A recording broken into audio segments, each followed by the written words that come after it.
Oi pessoal, tudo bem com vocês? Sejam bem-vindos a mais um vídeo do canal.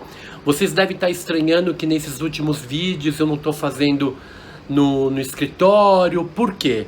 Eu estou de mudança, eu moro em apartamento, estou mudando para uma casa, lá eu vou ter um espaço para o meu estúdio, vou comprar instrumentos que ainda estão faltando. Então assim, pessoal, aguenta mais um pouquinho, mas estará com vocês um locutor, é isso mesmo. Eu contratei um locutor, o nome dele é Felipe. Então eu vou estar fazendo alguns vídeos animados com fotos e ele vai estar falando, contextualizando ao fundo. Mas todo o trabalho de pesquisa fui eu que fiz, eu só estou colocando a voz dele e as figuras para exemplificar, para que vocês entendam, ok? E o vídeo de hoje nós vamos falar sobre a Proclamação da República. É isso mesmo, que se comemora no dia 15 de novembro. E num próximo vídeo eu vou falar tudo sobre a mudança, sobre o espaço que eu estou reservando para gravar os vídeos, os instrumentos que faltam ainda comprar para poder ficar melhor, né, para poder gravar, editar melhor os nossos vídeos e para que eu possa poder ajudá-los de uma forma melhor. Ok, pessoal? Bora pro vídeo então?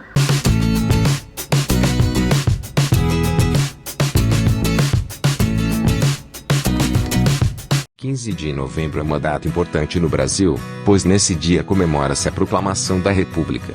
Esse evento aconteceu em 1889 e foi resultado da mobilização do exército e de republicanos civis contra a monarquia instalada no país desde 1822.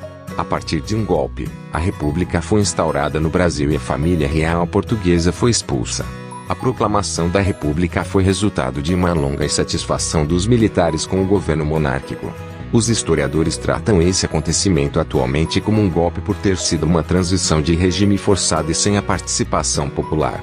Atualmente o 15 de novembro é considerado feriado nacional, o que causou a proclamação da República.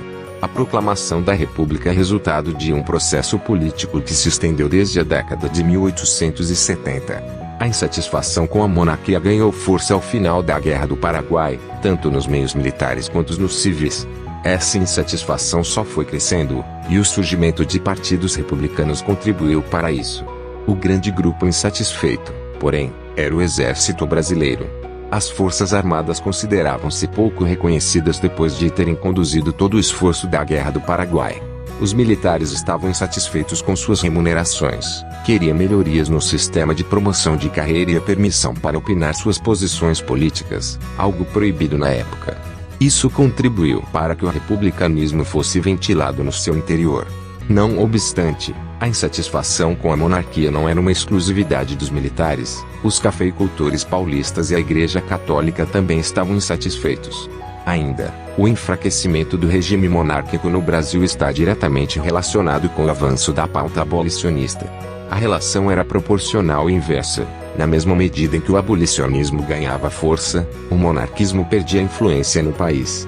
Politicamente os debates foram acirrando-se ao longo da década de 1880, tanto na questão da abolição quanto na do republicanismo. A situação do Brasil era de crise crônica na década de 1880, e a polarização só contribuiu para reforçar esse quadro. Com a perda do apoio da Igreja e dos escravocratas, a monarquia ficou sem os grandes grupos que lhe davam apoio, sobretudo o segundo. Assim, a sua sustentação tornou-se extremamente difícil, uma vez que o movimento republicano estava muito forte no final da década de 1880. Na medida em que o republicanismo avançava, uma nova pauta era ventilada: o federalismo. Essa pauta inspirava-se no federalismo que existia nos Estados Unidos e defendia a maior descentralização do governo, isto é, os partidos republicanos agruparam-se regionalmente e passaram a defender maior autonomia para os estados. Em determinado momento, pensou-se que a monarquia aplicaria uma certa descentralização, mas isso não aconteceu. Outro fator de insatisfação com a monarquia dava-se em relação à economia. Depois da Guerra do Paraguai, a economia brasileira enfraqueceu-se. Afinal o país gastou muito mais do que poderia para vencer os paraguaios. Ainda há de considerar-se os impactos da crise mundial do capitalismo de 1873, que impactou pouco o Brasil, mas teve no país seus reflexos. O último fator é a questão da sucessão, pois, Até entre os monarquistas, havia um certo incômodo com o fato de que os sucessores do trono eram a princesa Isabel e seu marido, o conde Deu. Como foi a proclamação da República? A proclamação da República foi mais feita na base do improviso do que, de fato, na base do planejamento. No entanto, o historiador Boris Fausto sugere que, desde 1887, havia encontros que debatiam as possibilidades de derrubar a monarquia no Brasil. Em 1889, existia um grupo formado por grandes nomes da época, como Aristides Lobo, Solon Ribeiro, Quintino Bocaiúva, entre outros, que tinha debates avançados sobre a derrubada do regime. Em novembro de 1889, a crise política estava avançada, principalmente porque já existia uma percepção de que o Visconde de Ouro Preto não resolveria as grandes demandas daquele momento.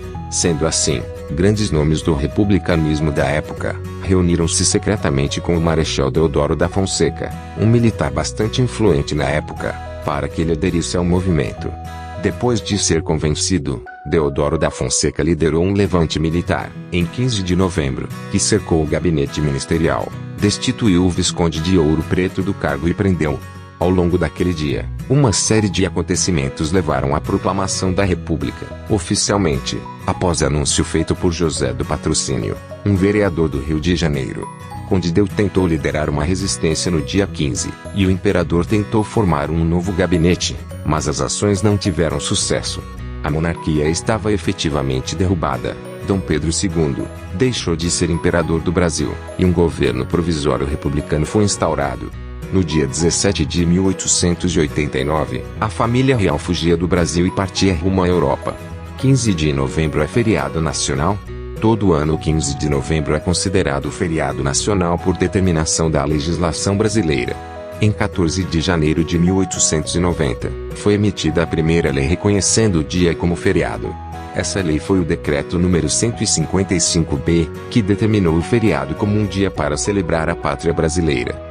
Essa ação, no entanto, foi uma de muitas para garantir legitimidade à recém-instaurada República no Brasil e garantir que o dia e o republicanismo ficassem impregnados no imaginário popular.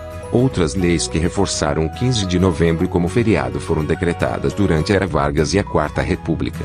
Atualmente, o dia em questão é considerado feriado por força de uma lei recente. Em 19 de dezembro de 2002, durante o governo de Fernando Henrique Cardoso, foi aprovada a Lei nº 10.607, que cita todos os feriados nacionais do Brasil, sendo o 15 de novembro um deles. É isso, pessoal, um breve resumo sobre a proclamação da República.